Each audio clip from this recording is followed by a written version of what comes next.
Muy buenas noches, estamos totalmente en vivo en Perspectivas, a pesar de que estamos en Puentecito por el natalicio de Benito Juárez.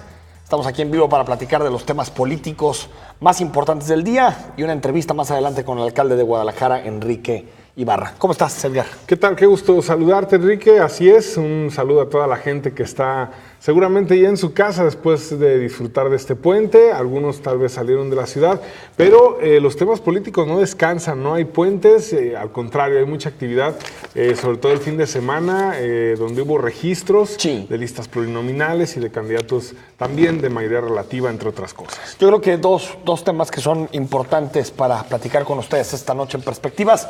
Uno, Edgar, la definición de los diputados plurinominales, las famosas listas de representación proporcional, sobre todo en el Partido Revolucionario Institucional, que es el que se ha tardado más en hacer este tipo de definiciones. Y segundo, Edgar, que creo que también le tenemos que poner lupa a este asunto, la farsa de los independientes. Los candidatos independientes a la presidencia de la República, solamente uno de los 4 o 5 independientes que tenían fuerza y que podían llegar a la boleta, solamente una, Margarita Zavala, parece que va a cumplir los requisitos para poder estar en la boleta. Si te parece, vemos la nota de los plurinominales y después comenzamos a debatir estos dos temas que fueron los asuntos del fin de semana. A pesar de que Jalisco representa el 45% del padrón de la circunscripción, la presencia de jaliscienses en la lista de candidatos a diputados plurinominales del PRI es escasa. Tomando en cuenta el criterio del padrón electoral, los jaliscienses podrían haber obtenido al menos 12 posiciones, pero les dieron solo el 8.3 de estos espacios plurinominales. Arturo Zamora Jiménez, actual secretario general de la CNOP, y Hortensia Noroña Quesada son los dos jaliscienses que fueron incluidos en la lista de candidatos a una diputación federal por la vía de la representación proporcional en el PRI. Sin embargo, el senador con licencia por Jalisco, quien llegó a sonar como posible candidato a la gubernatura, aparece en el lugar número 11 de la lista. Su suplente es Misael Alejandro Simón de la Madrid, quien se desempeña en la CNOP como secretario privado de Arturo Zamora. Hortensia Noroña Quesada, que aparece en el 6º lugar de la primera circunscripción, fue directora del DIF Guadalajara y era secretaria técnica del Consejo Político Estatal del PRI Jalisco. Su suplente es Karina Teresita Zárate Félix, directora del DIF Sonora. Hay más jaliscienses en la lista de la primera circunscripción, pero fueron ubicados en posiciones que difícilmente lograrán llegar a San Lázaro. Jesús Pérez Martínez está en el lugar 22 y Ricardo Padilla Cruz en el 25. Quedaron fuera de esta lista el senador Jesús Casillas y la delegada de Sedesol en Jalisco, Gloria Judith Rojas, de quienes esperaba que aparecieran. Esto de acuerdo con el documento emitido por la Comisión Política Permanente del PRI. En cuanto al Senado de la República, ningún jalisciense fue incluido por la vía plurinominal. Para Señal Informativa, Julio Ríos. Bueno, creo, Edgar, que hay muchas lecturas que podemos hacer de las listas plurinominales. En el caso de las federales, si quieres comenzamos por ahí, llama la atención que el gobernador no haya tenido la posibilidad de meter a prácticamente nadie en la lista, es decir, no habrá diputados federales cercanos al gobernador Aristóteles Sandoval, y que Arturo Zamora, alguien muy cercano al actual presidente nacional del PRI, Enrique Ochoa Reza, y muy cercano a la cúpula del tricolor, esté hasta el lugar 11 de la circunscripción 1. Estamos hablando de acomodos que no nos esperábamos. Yo pensaba ver a Arturo Zamora en un lugar más fuerte de la lista, y a nivel nacional algunos nombres propios, Edgar, que llamaron la atención. Por ejemplo, que a mí me parece, por cierto, un escándalo. Jimena Puente pasa de ser la titular del IFAI, bueno, ya INAI, hasta hace muy poquito, y ahora se convierte en candidata a diputada plurinominal por parte del PRI. Me parece que cuando hablan del desprestigio de las instituciones, aquí están, en este tipo de movimientos. El rescate de Beatriz Paredes, que por cierto va también en una diputación plurinominal después de haber estado en el exilio durante algún tiempo en Brasil. También estamos hablando de que se incorpora gente como, por ejemplo, Miguel Ángel Osorio Chong, que también tendrá su candidatura. El propio Enrique Ochoa Reza, enojadísimo con los plurinominales, que hay que desaparecerlos. Pues bueno, su diputación plurinominal para el señor Enrique Ochoa encabezando la lista en la circunscripción de Michoacán, ¿no? En la circunscripción de Michoacán. Entonces estamos hablando de una lista donde también, por ejemplo, está Luis Enrique Miranda, operador en el Estado de México de Enrique Peña Nieto, y algunos nombres que sorprendieron también en el Senado de la República, ¿no? Así es, está, por ejemplo, digamos, disidente de los mineros, que es Carlos Pavón, que es contrario a Napoleón Gómez Urrutia. Sí. Dijeron, bueno, si López Obrador va a meter a Napoleón Gómez Urrutia, nosotros metemos a su rival. El caso de Rubiel Ávila, que también tiene señalamientos importantes de corrupción en el Estado de México, bueno, lo rescatan con esta lista. Rubén Moreira es también otro de los nombres más polémicos, sin duda, de esta lista plurinominal. Hay una que se me hizo interesante, José Calzada, quien por mucho tiempo fue visto como el mejor gobernador del PRI, o el que había tenido el mejor cargo, su mejor desempeño. Fíjate, va como suplente en el Senado, es decir, no le ajustó para poder estar siendo titular. Me parece que lo que hace en términos generales Enrique Peña Nieto, porque es quien decide la lista, me parece, Edgar, que es premiar a sus cercanos, ¿no? Creo que son muchos peñanietistas, ¿no? Entre ellos Enrique Ochoa Reza, y también repartir entre algunos de los sectores, como se llama en el PRI. Por cierto, en un día también marcado por ese vínculo tan fuerte entre el Sindicato Nacional de Trabajadores de la Educación, que le levantó la mano a José Antonio Meade como su candidato. Entonces, me parece que fue un reparto muy tradicional en ese sentido. No vimos externos, tal vez el único caso es el de Jimena Puente, ¿no? Así es, y bueno, también el caso de Ana Lidia Herrera, que también le da ahí la posibilidad de entrar por el tema de la circunscripción del Estado de México.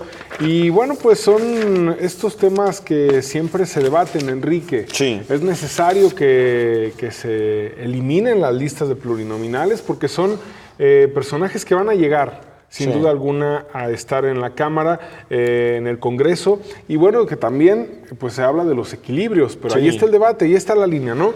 Entre los equilibrios de poder que debe haber y entre que estos personajes entren con garantía de que van a llegar. El pluri está muy demonizado, Edgar. ¿Por qué? Con toda razón, porque el pluri entra sin ratificación popular, realmente entra por el voto que le das al candidato de tu distrito, es decir, no votas por los diputados plurinominales como tales. Sin embargo, los plurinominales, en términos de desarrollo electoral y de sistema electoral, lo que hacen es de alguna forma emparejar el sistema. Si hubiera puros de mayoría simple, lo más seguro es que con 120, 150 distritos, pues el PRI podría, por ejemplo, que es el partido más nacional, podría tener una mayoría de 62, 64% en la Cámara. A mí me gusta el modelo alemán, en donde las listas de plurinominales son abiertas y también están desbloqueadas. Es decir, tú puedes mover cualquier personaje de la lista, es decir, si tal partido político te propone un indeseable de 1 y tú dices, ¿sabes qué? Pues no. Yo lo voy a mover al 15 y tu partido dejaste afuera a porque no tiene los apoyos necesarios dentro de la cúpula del partido, pues lo incluyo. Es decir, se implica un nivel de mayor cultura política, de educación, de estar siguiendo a los partidos políticos para saber quiénes son las piezas, su trayectoria, pero me parece que desaparecer los plurinominales lo único que dejaría es un sistema bipartidista en donde sería muy fácil tener mayorías parlamentarias. Y en el caso de Jalisco también hubo sorpresas, Edgar. Sí. El primero de la lista por parte del PRI será Mariana Fernández, que incluso estuvo con nosotros la semana pasada, o hace 15 días estuvo con nosotros en este programa en Perspectivas. El número 2 para Héctor Pizano, actual dirigente estatal del PRI, que también se tambaleó mucho en su puesto Héctor Pizano por la mala relación con Miguel Castro, y sin embargo ahí está, le cae la 2 plurinominal. La 3 es para Sofía García, que encabeza a las mujeres priistas, y la 4 para Manuel Alfaro, secretario particular del gobernador del estado. No aparece Francisco Ayllón, que no solo no aparece, sino que también deja su posición como candidato en el Distrito 8 de Guadalajara, y ya estamos hablando de un claro cisma entre el gobernador y quien fue su amigo, su mano derecha, tal vez su personaje más cercano, que es Francisco Ayllón, ¿no? Francisco Ayllón tenía el encargo, Enrique, de temas muy importantes en el gobierno estatal, el tema de pensiones, el tema del CIAPA, se lo encargó a Francisco Ayllón y por supuesto a la Secretaría de Educación. 3 secretarías nada más, ¿verdad? Para que veas la confianza. Y bueno, no está en la lista, muchos creíamos, yo personalmente creía que Francisco Ayllón estaría en esa lista. También se rumora que podría dejar el PRI para irse al Partido Verde. Sí. Dice que el miércoles va a definir su futuro político. Y en el caso también de Tomás Figueroa, que no aparece en la lista, que es otro de los casos que primero le ofrecieron ir a jugar al Distrito 17, que comprende parte de la ribera de Chapala y toda la zona de la Sierra del Tigre. Pero Tomás ya se sabía, ¿no?, que iba a quedar fuera. Eso estaba recantado. No quiso quiso jugarla y tampoco está en la lista. Sí. Y bueno, pues ahí está. Algunos personajes muy cercanos al gobernador que no están en la lista, pero también entiendo que le da a la cúpula del partido la posibilidad de Los estar. 4 primeros que son los que tienen más posibilidades de entrar. Yo creo que el PRI va a meter muchos pluris porque no va a ganar muchos distritos. Entonces, al no ganar muchos distritos, tiene posibilidad de meter muchos pluris. Los partidos que ganan muchos distritos meten menos pluris. Pero sí parece que el gobernador del estado tuvo carta libre, casi abierta, barra libre para elegir a quién quería en las plurinominales locales, lo que no tuvo el gobernador a nivel federal, donde prácticamente no metió a ninguno de los aspirantes. También un fin de semana marcado, Edgar, por el asunto de los independientes. Yo no sé, creo que había gente que pensaba que los independientes, o estos independientes, tenían un valor moral añadido distinto a quien milita en un partido político, porque hubo una sorpresa sobre la tranza y sobre las trampas que hubo para recolectar las firmas, tremenda, como si fueran angelitos que bajaron del cielo a hacer política, y por lo tanto sorprende que hayan falsificado, que hayan comprado firmas y que hayan utilizado cualquier tipo de artimaña para poder llegar a la cantidad que estaban buscando. ¿Qué sucede? El INE le quita la posibilidad de registro al Bronco. Fíjate, el Bronco, solamente 4% de sus firmas son auténticas. 4%. El 96% de las firmas son inválidas por muchas cosas. Puede haber desde errores, que son lo menos, hasta pues artimañas utilizadas para poder llegar a esta cifra. En el caso del Jaguar, del ex diputado y senador por parte del PRD, 30% válidas, 70% inválidas, y solamente Margarita Zavala, así como de panzazo por 3,000 firmas, logrará el registro de acuerdo a lo que marque el INE. Enrique, si recuerdas cuando arrancó toda esta carrera de los independientes, se realizaba un seguimiento diario de las firmas, ¿no? Y de repente había picos impresionantes del Bronco, ¿no? Que empezó atrás y luego rebasó. Ríos Peter, hasta la segunda parte de este seguimiento, empezó a subir de una manera impresionante. Sí. Y en medio de todo esto hubo acusaciones de que estaban ofreciendo las listas nominales de elector. Entre ellos, Pedro Ferriz de Con también hizo esta acusación de que a él le ofrecieron por 600,000 pesos listas para poder alcanzar las firmas. Eso por una parte, y por otra también entender cómo es que se recolectaron estas firmas para que no fueran válidas, y sobre todo las irregularidades y las trampas. Y el tema de Margarita, a ver, no es un tema para aplaudir, pasa de panzazo, es decir, también hubo muchas irregularidades. 400,000 inválidas. Así es, y lo que están pidiendo otros independientes o quizás otros personajes que no están de acuerdo es que también se le invalide, aunque bueno, el requisito es el número de firmas, y no hay una legislación clara para que quienes hagan este tipo de trampas se les niegue el registro, que también ahí hay que hacerlo. Salvo el número, pues, ¿no? Sí, si llegas al número, yo creo que tendría que haber algo, una sanción de algún tipo. Uno, todavía estos candidatos independientes tienen posibilidad o tienen derecho a audiencia frente al INE, es decir, donde van a defender sus firmas. Seguramente el INE le va a negar sus razones, porque ya hicieron el cómputo en el INE y está clarísimo que son firmas inválidas. Y todavía tienen el tribunal, que hay que recordar el caso Lagrimita. El tribunal suele ser muy generoso con ese tipo sobre todo por el control que ejerce el PRI y el PAN. Hay que ver si les conviene o no a PRI y PAN que estén en la boleta el Bronco y el Jaguar, pero hay posibilidad de que el tribunal les pueda dar su registro. Lo que sí hay que decir es que dentro de esta farsa de independientes hay otros que lograron bien sus firmas. Kumamoto, 90% de firmas válidas. Creo que eso hay que decirlo dentro de este desprestigio que hay de los independientes, y que otros no llegaron a las firmas, pero jugaron limpio. Marichuy y Pedro Ferriz. Sí. Que fíjate, nos puede caer mal Marichuy o Pedro Ferriz, pero creo que ese es el modelo del independiente. Sí. Tal vez uno por la izquierda y otro por la derecha. Son ideológicamente muy distintos. Pero me parece que el independiente tiene que ser así. No como el Bronco que venía del PRI, no como Margarita que venía del PAN, no como el Jaguar que venía del PRD. Es decir, nos sorprende que estos tres que venían de ser hace meses partidistas, militantes de un partido, nos sorprende que hagan trampa, pues, ¿no? ¿Dónde lo aprendieron? Incluso el Bronco también con argumentos que me parecen muy absurdos, diciendo que Reforma había metido gente para llenar las firmas. Bueno, él debió tener el control, obviamente, de las firmas que él tenía a favor, ¿no? No puedes decir que alguien te metió 1,000,000 de firmas inválidas y que por eso no ganaste el registro. Y también hay que decir que muchas de las firmas que fueron a dar con el Bronco eran a través de engaños, ¿no? Es decir, se les pedía una firma para un candidato y se les daban al Bronco. Y todo este tipo de irregularidades son lo que ahora saltan a la vista y les negarán el registro por eso. Eso y el video de la niña bien, que también, ¿no? Nos da para todo el fin de semana. Ya platicaremos lo que van a ser los videos, los jingles y todo este tipo de cosas en la campaña que comienza ya en algunos días formalmente. Vamos al corte, al regreso está con nosotros Enrique Ibarra, él es el presidente municipal de Guadalajara. Escríbenos si tienes alguna pregunta para él, todas las líneas abiertas, WhatsApp, Twitter, Facebook, todo abierto para que participes.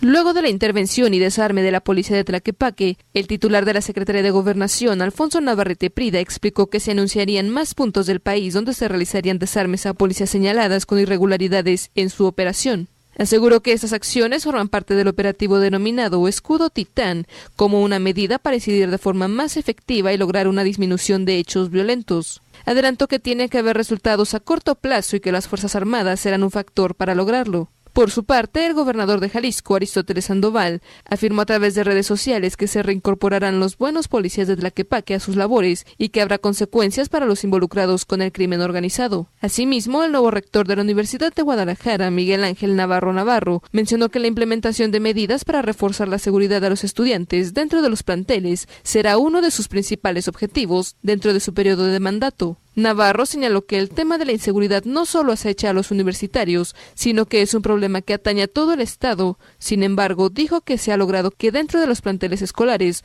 los alumnos se sientan seguros y estén seguros, aunque dijo que esto se sufre más al exterior de las escuelas. Estamos de regreso. Participa con nosotros. #Perspectivas en Twitter. Están nuestras cuentas personales de Edgar y la mía. También para que participes, nos mandes preguntas, comentarios o @canal44 TV. Si le quieres mandar una pregunta al presidente municipal de Guadalajara, Enrique Ibarra, que lo saludamos en este momento. Enrique, ¿cómo estás? Muy bien, Enrique, con gusto saludarte, Edgar, a tus órdenes. No, hombre, además con buenas perspectivas para ustedes. Muchas gracias. Gracias por estar aquí con nosotros.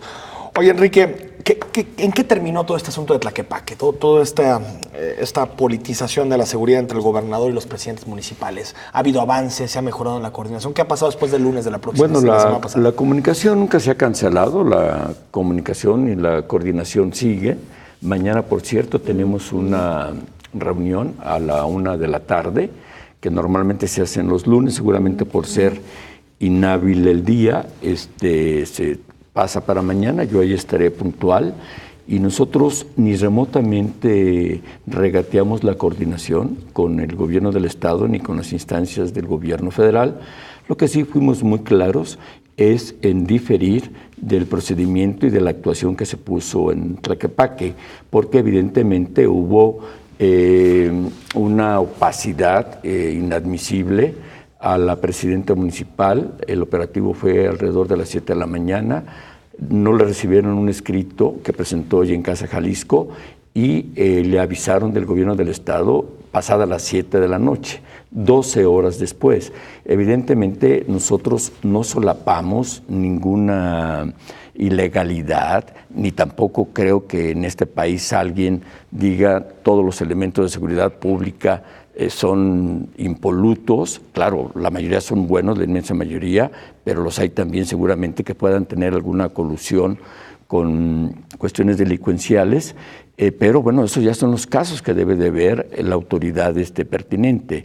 Y el manejo que se le dio, el acompañamiento de algunos actores del PRI, minutos después de que empezó el operativo, como quedó acreditado en los Twitter, en las redes sociales, pues eso nos llevó a que nosotros con toda claridad, sin rupturas, sin estridencias, dijéramos en presencia del titular del Ejecutivo y de las instituciones, de quienes representan a las instituciones federales en Jalisco, que más que una acción quirúrgica, más que una acción de investigación real, pues parecía más bien un montaje político. En el caso de Puerto Vallarta sí fue así, ¿no? Es decir, después de que se hizo una serie de investigaciones por el secuestro de 2 agentes de la PGR, sí, se detectó que la policía estaba metida y se capturaron a 2 policías. Y además la propia autoridad de Vallarta inmediatamente no regateó ni hizo ninguna defensa estéril de las personas que fueron señaladas, y yo estoy seguro que en todas las corporaciones se tiene que hacer así. Entonces,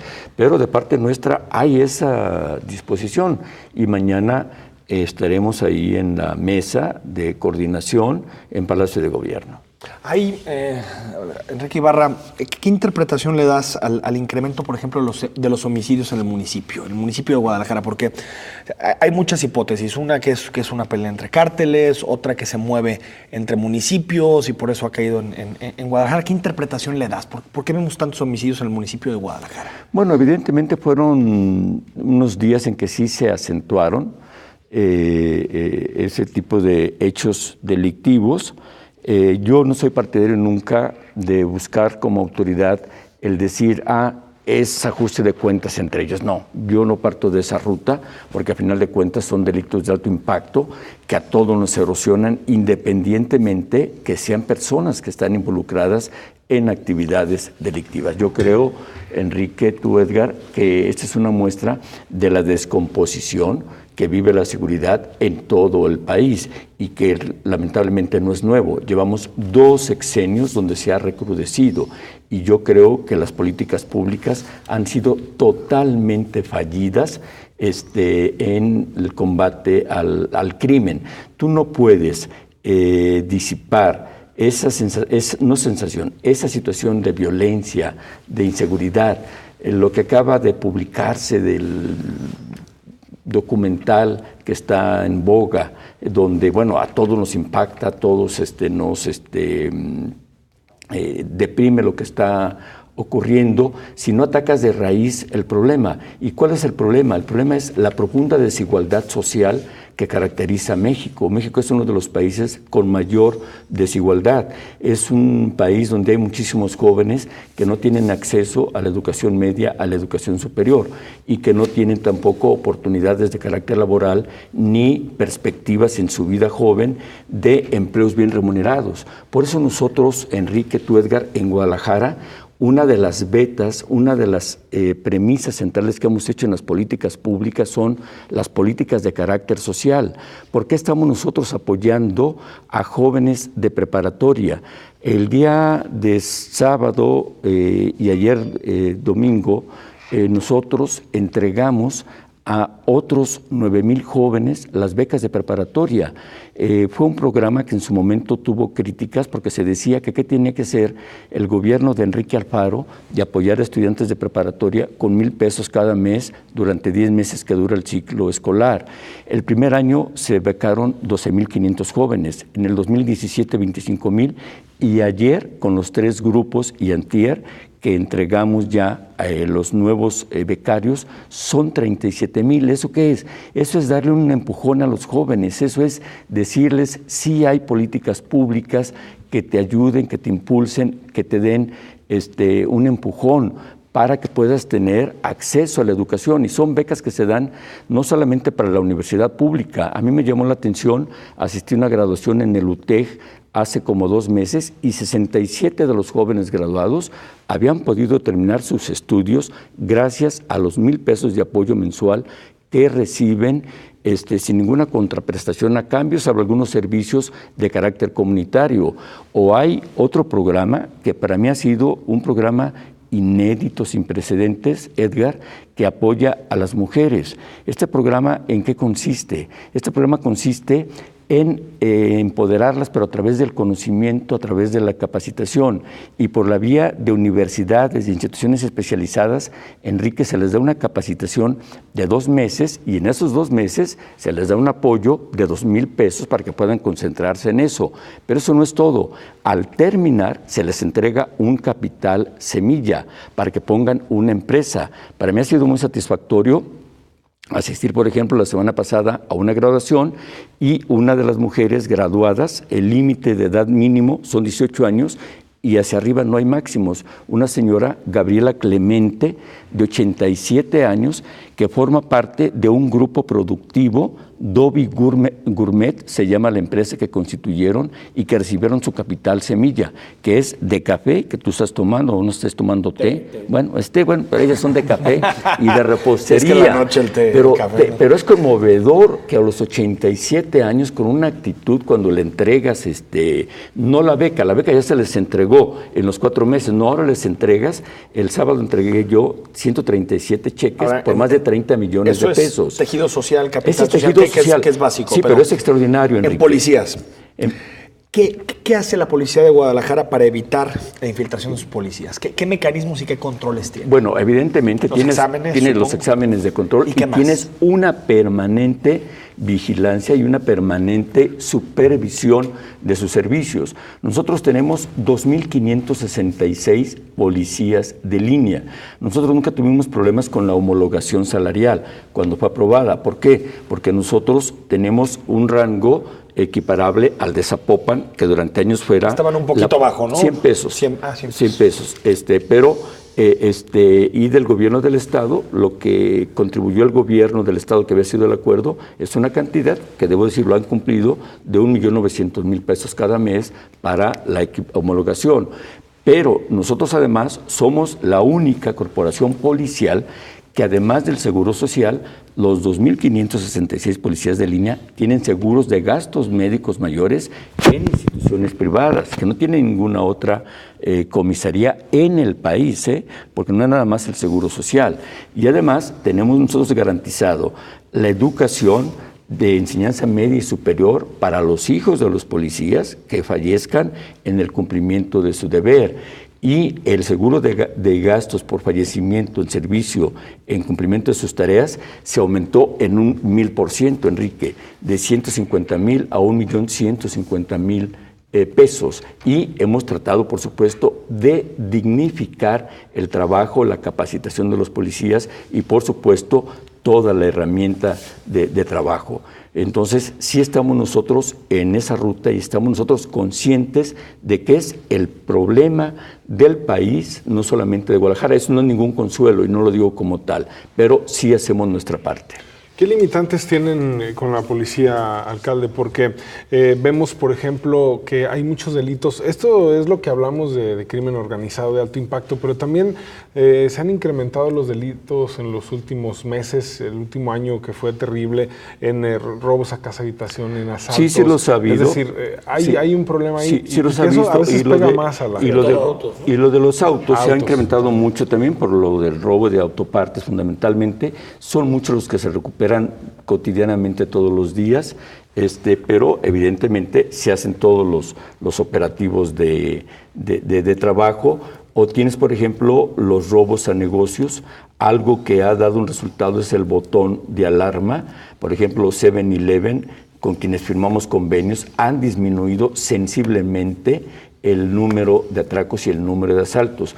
Hay otras cadenas de conveniencia y lo cito en buen ánimo. Ojalá podamos conveniar con ellos, como es Oxxo, por ejemplo, que con el pretexto de los software, de compartir el aspecto tecnológico, aún no hemos conveniado el compartir el botón de pánico, pero estamos en esa ruta. O tenemos, por ejemplo, un servicio que ha sido exitoso nosotros, el acompañamiento a clientes bancarios cuando van a depositar o a retirar. Se han dado más de 1,200 servicios y ninguno ha sido fallido. Y además sin costo eso, ¿no? Sí, que eso es muy importante. Sin costo. Para ir al cajero automático. Cuando una persona va a hacer un depósito o un retiro, ha llamado a la comisaría, hay más de 1,200 casos y ninguno ha sido de carácter fallido, o sea, ha habido plena confianza. En fin, Guadalajara en el tejido social ha hecho su gran medida, porque yo mencionaba solamente esos dos programas, el de jóvenes, mencionaba también ya el de mujeres, pero no es nada más, y no es de ninguna manera ni dádivas ni obsequios,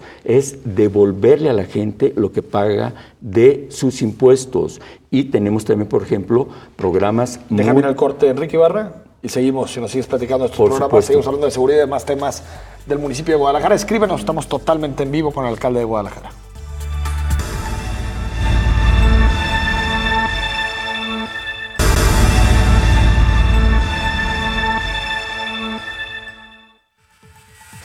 Estamos de regreso en Perspectiva. Recuerda participar con nosotros. Ya están llegando preguntas para el alcalde Enrique Ibarra. Si vives en el municipio de Guadalajara o trabajas en el municipio de Guadalajara, escríbenos, mándanos tus comentarios. Enrique Ibarra, para concluir el asunto de seguridad. La semana pasada nos enteramos de la macro recomendación, que seguramente ya tuviste posibilidad de leerla, de la Comisión Estatal de Derechos Humanos. ¿Habrá algún cambio en materia de seguridad posterior a esta macro recomendación que habla mucho del tema municipal? No, pues seguir esforzándonos, Enrique, y seguir dándole un contenido humano y un contenido también de pleno y absoluto respeto a los derechos humanos. Nosotros no podemos ir en una política de buscar dar mayor seguridad violentando derechos humanos. Esa sí es una perspectiva que nunca hemos perdido ni perderemos.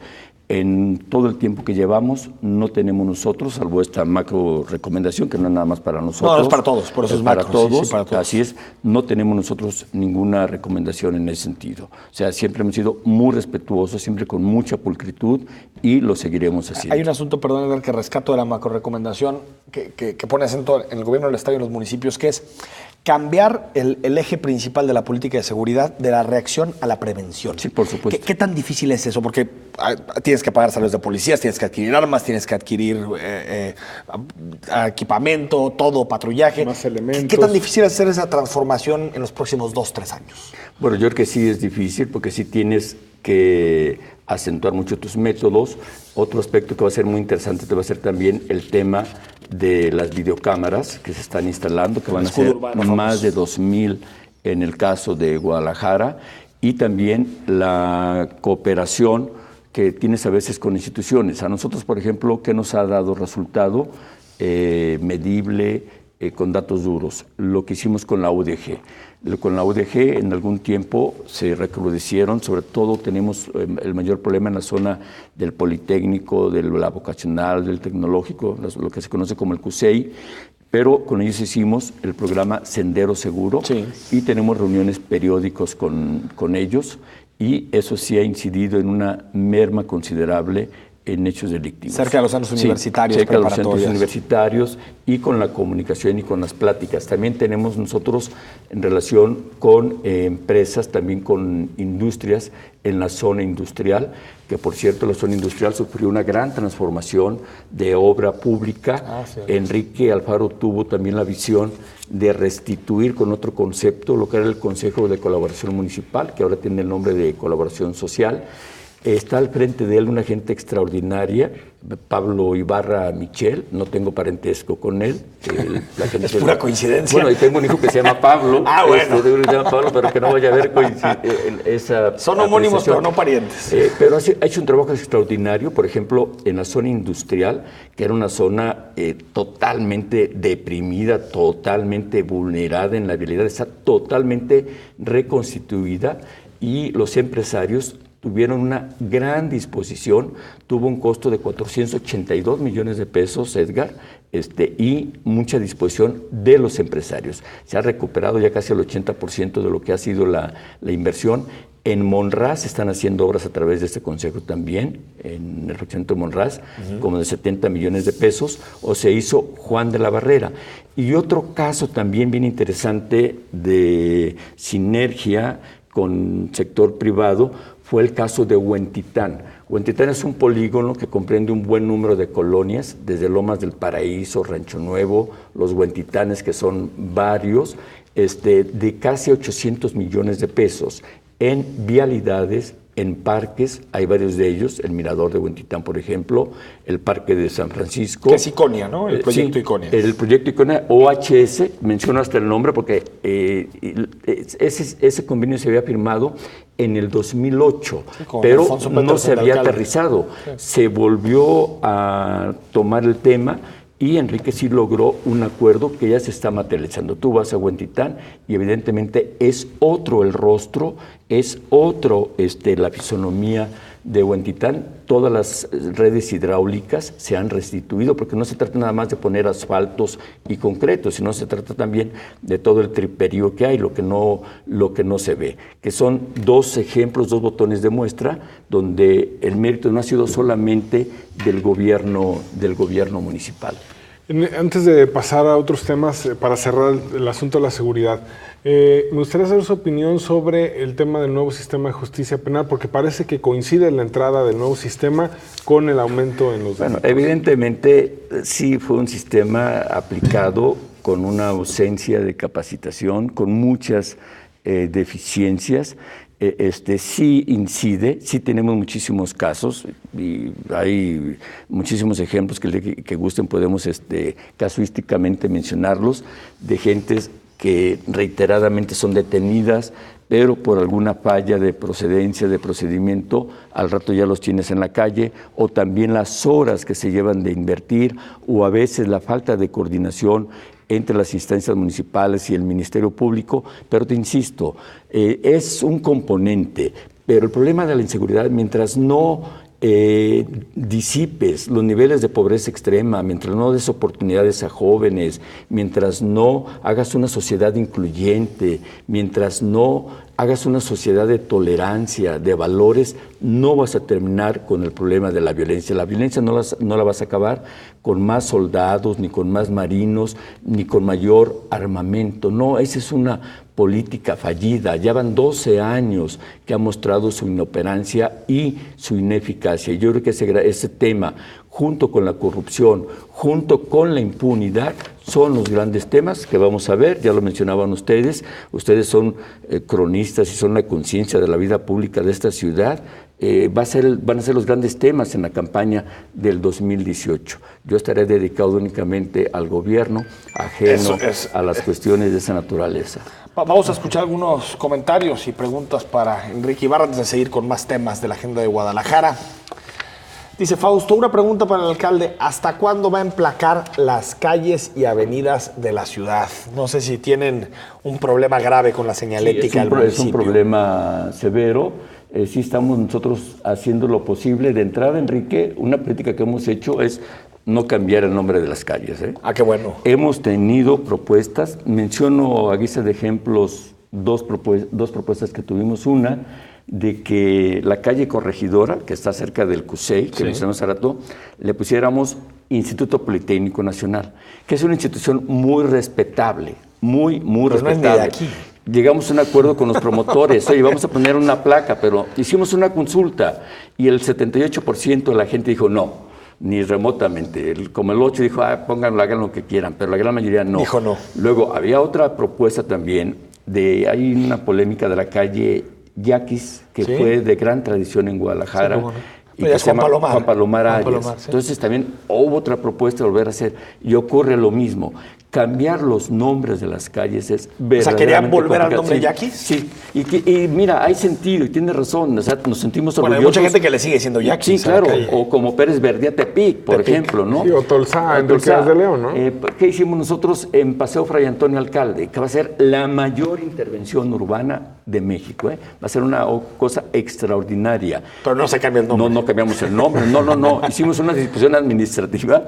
Se va a seguir llamando igual y le pusimos Paseo Fray Antonio Alcalde, en lo que comprende la intervención de la normal a los dos templos, pero sin cambiar el nombre. O sea, oficialmente no. No, es un paseo. Es un brete cambiar hasta por la cuestión judicial, administrativa, de requerimientos. No. Había regidores de MC que antes proponían eso, pero después platicamos de eso, Enrique Ibarra. Dice Iván Elene, y el tema del balizamiento que está ausente hasta en avenidas principales. Bueno, nosotros hacemos balizamiento sin que nos competa en toda la zona de Huentitán, en toda la zona de la zona industrial, lo hicimos nosotros. Esa es una tarea de la Secretaría de Movilidad. No estoy rehuyendo, ni estoy diciendo, no nos toca, y ahí se va, es como cuando vas a una alcantarilla en mal estado, no es de nosotros, es del CIAPA. No, a la hora que hay un problema es el gobierno. No, sí estamos haciendo nosotros un gran esfuerzo. Dice Jesús Sandoval, eso que dice de las mujeres no es cierto. Pregunten de todos los programas cuántos funcionan. Dicen que entregó 30 millones de pesos. ¿De a cómo entregó cada programa? No cuadra la punta. No, con todo respeto para nuestro... Jesús Sandoval. Para Jesús Sandoval, este programa, claro que es cierto. Yo di algún caso y con todo gusto le podemos mostrar, y está en las páginas de transparencia, las mujeres beneficiadas han sido 5,263. Las que reciben este programa, pero no trabajan en lo individual, se integran por grupos de 10 mujeres y esas mujeres deciden qué proyecto productivo van a hacer. Están ya abiertas 138 empresas, Enrique, y están constituidas legalmente 189 que están en proceso ya de abrir. Unas son de repostería, otros de fábricas de ropa. Hay 2 que ya están exportando a Centro y a Sudamérica productos. Y el capital semilla se da cuando te presentan un proyecto y se les apoya. El sábado pasado, de los cheques que yo entregué, que insisto, no son del gobierno municipal, son de la gente, es lo que paga de impuestos, es regresarle algo. Los cheques unos eran de 300,000 pesos y otros de 150,000, de acuerdo a lo que garantizaron, porque además no lo definimos nosotros, lo definen las instituciones educativas que dan la capacitación. Y entregamos también cheques individuales para proyectos individuales de 40,000 pesos. Dice Guillermo Coro, que es por cierto un tema que le queremos preguntar a Enrique Ibarra, un tema muy polémico. ¿Por qué vender los inmuebles y espacios municipales para desarrollos inmobiliarios en lugar de incrementar áreas verdes en Guadalajara? No, primero, nosotros hemos aumentado sensiblemente las áreas verdes. Tenemos la red de bosques urbanos. Es una red de bosques urbanos que tiene 189 hectáreas, que va desde Los Colomos, que es de las más grandes, con 90 hectáreas, a otras de menor dimensión. Pero sí ha habido venta de predios públicos, voy para allá, Enrique, pero lo que quiero primero es acreditar de que las sí ha habido inversión. Las áreas verdes las hemos incrementado y las hemos mejorado. ¿Por qué hicimos el OPD, Red de Bosques Urbanos? Para homogeneizar políticas públicas.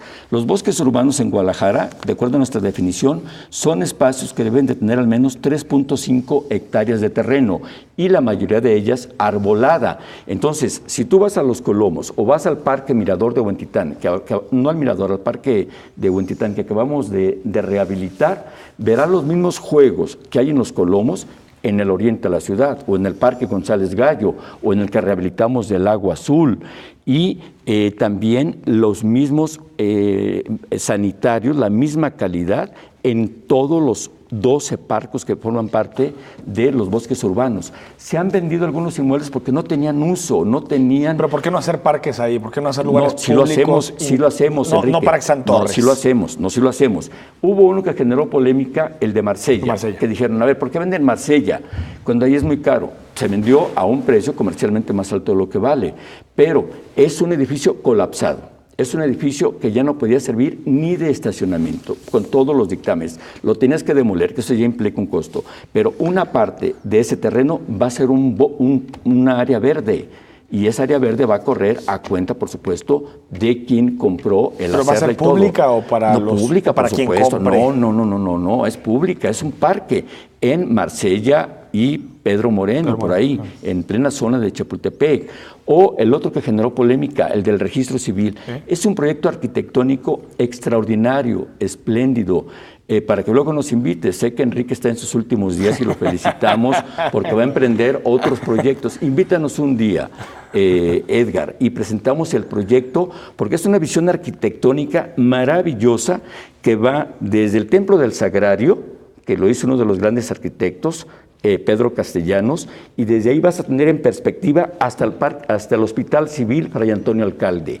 Es una explanada que va a tener espacios culturales, que va a tener librerías, que va a tener áreas verdes y que va a estar embonado al Paseo Fray Antonio Alcalde, y que además vas a tener apartamentos, como es una zona cercana a centros estudiantiles, unos, los más pequeños, de 50 metros, que es natural en las ciudades universitarias, y otros de más de 100 metros, y que vas a poder adquirir inclusive vía créditos de Infonavit. Pero entonces nosotros no hemos menguado las áreas verdes, al contrario, las hemos enriquecido, y los proyectos de zonas urbanas, de predios urbanos que se han venido, es para mejorar la infraestructura de la ciudad. Se habla de redensificar.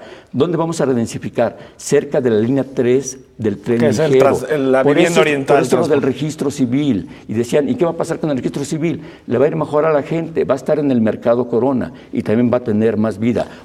Todo lo hacemos ensamblado. Enrique, volvemos, seguimos platicando de este y más temas. Por supuesto.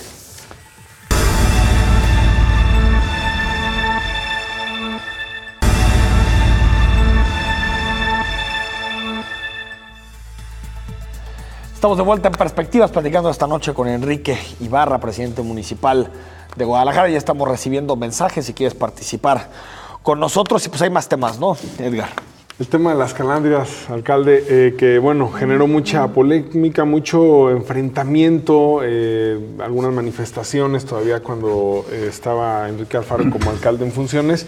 Y después que se da el cambio, bueno, pues incluso los analistas dijeron ahora se suavizó el trato. Pero ¿en qué está? ¿En qué punto está el tema? Está en un proceso de transición. Evidentemente, nosotros ni remotamente tratamos de objetar que la gente se gane la vida con su empleo, con su actividad. Hubo esfuerzos porque fueran las calandrias, como en algunas ciudades del mundo, en zonas confinadas, ya no en la convivencia con el tráfico, el smog, la contaminación. No se dio esa ruta y va a ser un proceso de transición con las calandrias eléctricas. Ahora, lo que es bien importante es el tema de lo que ha sido la obra pública, Edgar. Mira, Guadalajara no había tenido la inversión en obra pública como se ha tenido en este trienio. Tú hablabas de algo, por ejemplo, de las calles.